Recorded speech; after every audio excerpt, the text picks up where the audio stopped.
approaching retirement, right? So you're getting down towards the end. You recommend tracking every pay stub during the last 36 months, which is the last 3 years.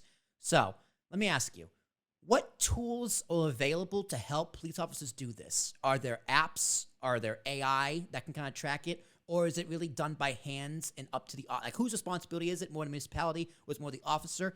And who provides those resources, and whose responsibility is it to seek out those resources? Yeah. So, again, not to denigrate the finance directors at municipalities, but unfortunately, we've seen situations where the calculations are not as accurate as they should be. Mm-hmm. It's sometimes as simple as just taking the W-2 pay stub and saying, okay, in 2022, 2021, and 2020, I made this much, add them up, divided by 50%, and divided by 3, and this is what my pension's going to be. I always tell police officers that when they're calculating your pension or the amount that's going to go into your drop/pension, you should get the calculation worksheet that shows the W-2 information that was given to the actuary to calculate your pension. So, again, trust but verify, because, in the end, it's the municipality's responsibility to provide the correct W-2 information. But I had a police officer who had a spreadsheet that literally he put every paycheck in, and he knew down to the penny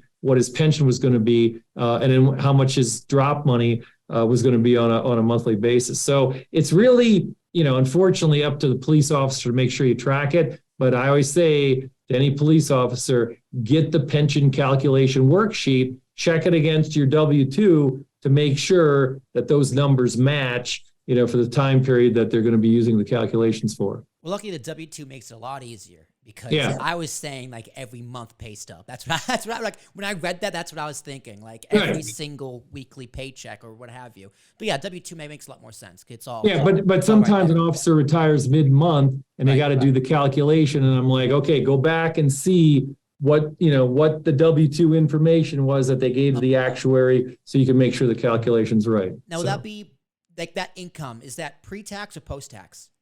It's going to be pre-tax. You want to use the W-2 is what you want to use. Yeah. Okay. Yeah. All right. Well, that sucks. Taxes sucks. All right. So like an officer leaves a drop account early. Are there any penalties? More taxes, fees, anything like that? Yeah. No. And what we tell officers in the drop all the time is, if you sign up for a 4-year drop, I've seen a lot of, again, let's go back to our, example, officers getting $50,000 a year as a pension. That $50,000 goes in the drop account. I've seen officers get round numberitis where, their account gets to be $100,000 and they're like, you know what, I'm done. I can't turn the car into the, parking lot anymore. I'm going to retire. So an officer can leave the drop early. A drop is an irrevocable benefit. Once you sign up for the drop and you're in it, you can't go, hey, I don't want to do this anymore. I want to keep working. You're in the drop. You either run it to the end of the drop or you leave early. It's up, it's really up to you. No penalties. And again, any money that's in the drop rolls over to an IRA along with your 457. And so eventually you're just going to have one big IRA that then you can manage. Now, an interesting situation on IRAs for law enforcement is that we talked about how many times officers retire at age 53, or let's say they're in a drop for 3 years, so they're retiring at age 56, and they have rolled over their 457 in their drop, and they have this $400,000 IRA.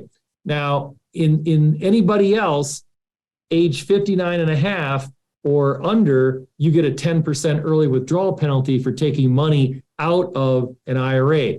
That's not the way it is for law enforcement. Law enforcement, and they just updated the law too, to include firefighters and public safety people, that if you're 56, 57, 58 years old and you take money out of your IRA, you're still going to pay taxes on that as if it's ordinary income, but you do not have the 10% early withdrawal penalty.